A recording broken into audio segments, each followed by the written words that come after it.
शेतकऱ्याचे पैसे कोण खाल्ले? सरकारच्या चोरांनी खाल्ले. ऊसाचं थकीत बिल, मिळालंच पाहिजे. ऊसाचं थकीत बिल, मिळालंच पाहिजे. पैसे आमच्या हक्काचे. नाही मिळाले.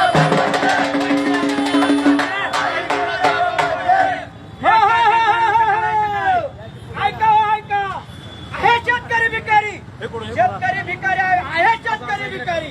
भीक मागायला आला, शेतकरी भीक मागायला आला. शेतकरी हा जगाचा पोशिंदा. आम्ही लागतो पोशिंद्याला ह्या जगाला, म्हणून आम्ही लागलो भिकाला. आहे आम्ही शेतकरी. अरे आला आला आला भीक मागायला आला.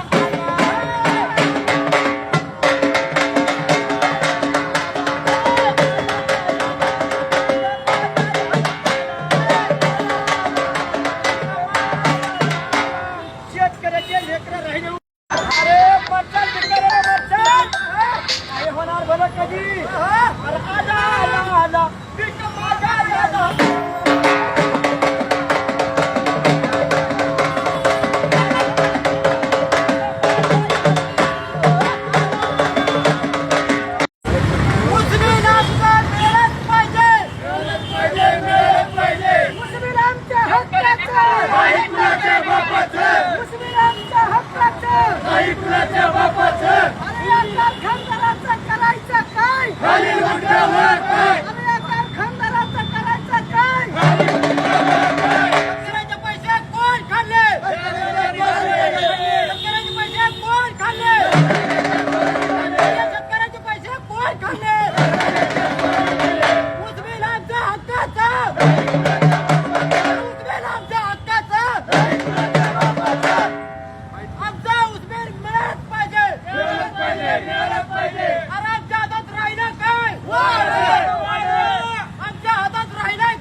पण आता कलेक्टर साहेबांनी विचारलं पाहिजे, चर्चा केली पाहिजे ना. सर शेतकरी गेले असते ना, पण त्यांना इथं बोलवा.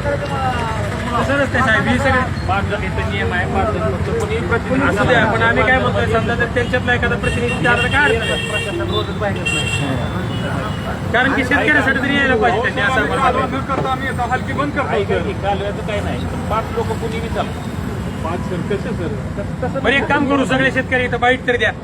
हा बाईट द्या. पहिला इथं बाईट देऊ, पत्र करायला. तुमच्या सोयीसाठी होय ना, तुमची गैरसोय करायला नाही. इथं सगळे बाईट देऊ, शेतकऱ्यांनी प्रत्येकाची व्यथा मांडा.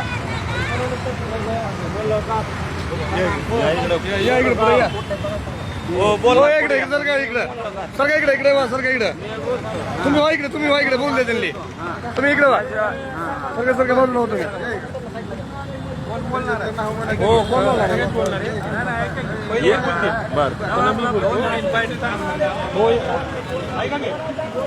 लावा त्याला त्या कॉल पुढे पुढे ज्यांना ज्यांना बोलायचंय त्यांनी बोला. पहिले पुढे बोला. आज एक मिनिट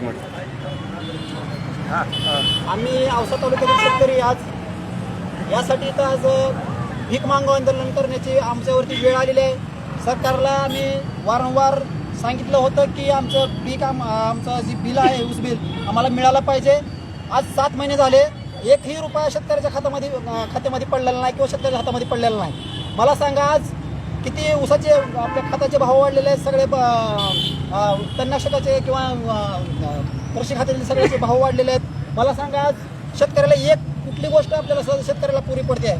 प्रत्येक शेतकऱ्याचे मुलं इथं शिकायला. मला सांगा आज इतकी वाईट परिस्थिती आज शेतकऱ्यावरती कशामुळे आले तर आपल्या हक्काचं जे आमचा ऊस गेला आहे कारखान्याला त्याने आमचं ऊस बिल द्यायला पाहिजे. हे सगळ्यात महत्वाची मुख्य मागणी आमची. आणि ती व्याजासकट म्हणजे शासन नियमानुसार ऊस गेल्यानंतर 14 दिवसामध्ये जर शेतकऱ्याच्या ऊसाचं बिल निघालं नाही तर शेतकऱ्याला किंवा शासन नियमानुसार त्यांना त्याच्यावरील जे दिवस झालेले आहेत त्याचा व्याजासह परतावा मिळाला पाहिजे अशी तरतूद शासनाने केलेली आहे. ती तरतूद शासन वापरणार का आणि शेतकऱ्याचं आमचं बिल भेटणार का त्या आशेवरती आम्ही इथं आलेलो आहेत. आम्ही आज सर्वजण असं इथं आलोय म्हणजे आम्हाला काय आम्ही सगळे शेतकऱ्यांची मुलं आहेत. आमचं आज आम्हाला आम्ही रोडवरती आलेलो आहेत त्याच्यामुळे आम्हाला ही भीक मागवणं करण्याची वेळ आलेली आहे. दुसरं कोण बोलणार आहे? कुठला कारखाना आहे, किती बिल तुम्ही व्यवस्थित आपलं हे करा. नमस्कार, जय जवान जय किसान.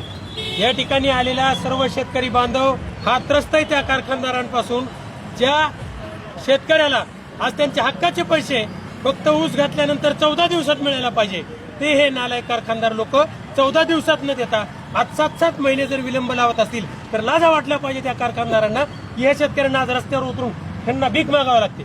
आणि या जिल्हाधिकाऱ्यांनी त्या ठिकाणी एकही कारवाई 7 महिन्यात का केली नाही हा जिल्हाधिकाऱ्यांवर प्रश्न आहे. का साखर आयुक्तांनी एकही कार्यवाही केली नाही हा साखर आयुक्तांना प्रश्न आहे. जर या शेतकऱ्यांना त्यांचा योग्य मोबदला मिळाला नाही, आज या शेतकऱ्यांना नियमाप्रमाणे 14 दिवसाच्या आत जर पैसे नाही मिळाले तर 15व्या दिवसापासून वार्षिक 15% व्याजानं या सर्व शेतकऱ्यांना पैसे देणं बंधनकारक असताना हे सरकार हे कारखानदार हे ठिकाणी एकही रुपया जर या शेतकऱ्यांना देत नसेल तर आत्महत्या करण्याशिवाय शेतकऱ्याकडे दुसरा कोणताच पर्याय शिल्लक राहत नाही. आणि येणाऱ्या काळामध्ये जर या शेतकऱ्यांचा एकही रुपया लवकरात लवकर जर आपण दिला नाही तर बिराजदार कारखान्यासमोर हेच शेतकरी बांधव आणि आम्ही सुद्धा उद्या आत्महत्या करू. कारण ह्याला जबाबदार तुम्ही सर्व कारखानदार, हे जिल्हाधिकारी आणि ते साखर आयुक्त आहेत जे तिकडे खुर्ची गरम करतायत. सांगण्याचा उद्देश एक आहे, जर शेतकऱ्याला स्वतःच्या पैशासाठी जर रस्त्यावर उतरावं लागत असेल तर तुम्ही सगळ्या लोकांना लाजा वाटल्या पाहिजेत काय करतायत तुम्ही लोक म्हणून. आणि जर याची जाणीव आणि दखल जर तुम्हाला असेल तर लवकरात लवकर शेतकऱ्याच्या खात्यावर त्यांचे पैसे जमा करावे लागतील. अन्यथा हेच शेतकरी उद्या मोठं तीव्र आंदोलन उभं करतील आणि याला सर्वस्वी जबाबदार या धाराशिव जिल्ह्याचे जिल्हाधिकारी, साखर आयुक्त, महाराष्ट्र राज्याचे बिराजदार कारखान्याचे सगळे संचालक मंडळ असतील. याची जाहीर नोंद या सर्वांनी घ्यायची. तुमचं नाव सांगा. नाव सांगा तुमचं. नाव सांगा. माझं नाव गणेश भीमराव अंधारे. मी एक शेतकरी पुत्र आहे आणि या सर्व लढ्यामध्ये आम्ही सामील झालो शेतकरी म्हणून. घ्यायचं का तुम्हाला आणखी एखादा पाणी घ्यायचं आहे का? मी घेतो त्यांचा पहिला सुरुवात. रामकृष्ण हरी, जय जवान जय किसान. आज या ठिकाणी शेतकऱ्याचा मोर्चा, आज शेतकऱ्यावर मोर्चा काढायची वेळ आली. कारण 7 महिने झालं आम्हाला आमचा गोड ऊस निघून आम्हाला आज कडूपणा दाखवायला आणि हातामध्ये वाडे घेण्याची वेळ आलेली आहे. हातात आमच्या काहीच राहिलं नाही.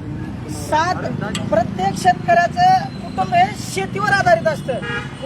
आता कोणाची शाळेची फी भरायची, बरेच लोकांची सावकारकी चालू आहे, कोणावर आत्महत्येची वेळ आली. याच्या अगोदर आम्ही 2-3 वेळेस लातूर जिल्ह्याच्या कलेक्टरला आणि धाराशिव जिल्ह्याच्या कलेक्टरांना निवेदन दिलं की बाबा आमचं ऊस बिल थकीत आहे तर ते आमचं ऊस बिल द्या. मात्र प्रशासनाने याच्यावर कसलीही दखल घेतली नाही. वारंवार कारखान्यासमोर उपोषण करूनही साखर संघही या ठिकाणी कसली दखल घेत नाही.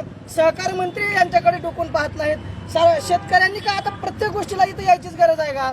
तर आम्हाला हक्कासाठी या ठिकाणी रस्त्यावर उतरावं लागलं. आज आमच्यावर उपासमारीची वेळ आलेली आहे. आज भीक मागायची वेळ आली आणि भीक तरी काय मिळालं आम्हाला? केळं. हे बघा, आज शेतकऱ्यावर ही वेळ आली आहे. मग सांगा आम्हाला भीक सुद्धा कोण द्यायला तयार? भीक जर बघायची आली तर हे बघा 10 रुपये, 5 रुपये, 2 रुपये याच्या पलीकडे आम्हाला भीकही देत नाही. शेतकऱ्याला हक्काचंही मिळत नाही आणि भीकेचं मिळत नाही. तर आमचा ह्या प्रशासनाला, सर्व सरकारला एक प्रश्न आहे की बाबा आम्ही करायचं काय? आमच्या हक्काचं जर आज मिळत नाही तर याला जबाबदार कोण? तुम्ही, आम्ही का सर्व प्रशासन? याला करणार काय? आणि आमचा एक प्रश्न आहे की या ठिकाणी साखर संघ, सरकार या कारखान्यावर काय कारवाई करणार आणि आम्हाला हे जे बिल आहे ते कधी मिळणार? आज आमच्यावर उपासमारीची व्याजासहित बिल मिळणं आज गरजेचं आहे. कारण इतके दिवस झालं आम्ही बरेच दिवस चक्रा मारून आमच्या पदरचे पैसे वाटवले. आज ही मोर्चा जरी काढायचा झाला तरी आमच्याकडं येण्याची परिस्थिती नव्हती. एसटीनं कोण आलं, कोण कशानं आलं. शेतकऱ्यावर इथं संख्या दिसायला 600-700 शेतकरी येतात तरी शेतकऱ्याकडे यायला सुद्धा इथं पैसा नाही. तुम्ही तर नाव काय तुमचं गाव माझं नाव भागवत उत्तम सगर. मी एक कंबीवाडीचा राहणार आहे. कुठल्या कारखान्याच्या विरोधात आंदोलन आहे मी तुमचं? भाऊसाहेब बिराजदार साखर कारखाना. या साखर कारखाना अद्याप 7 महिने झालं कसलंही बिल टाकलेलं नाही. आज आम्ही खताच्या पावत्या आमच्या तयार केलेल्या फक्त दुकानातच आहेत. अजून ह्या पुढच्या खतासाठी आम्हाला पैसे मिळाले नाहीत. आणि चला धन्यवाद. रामकृष्ण आहे.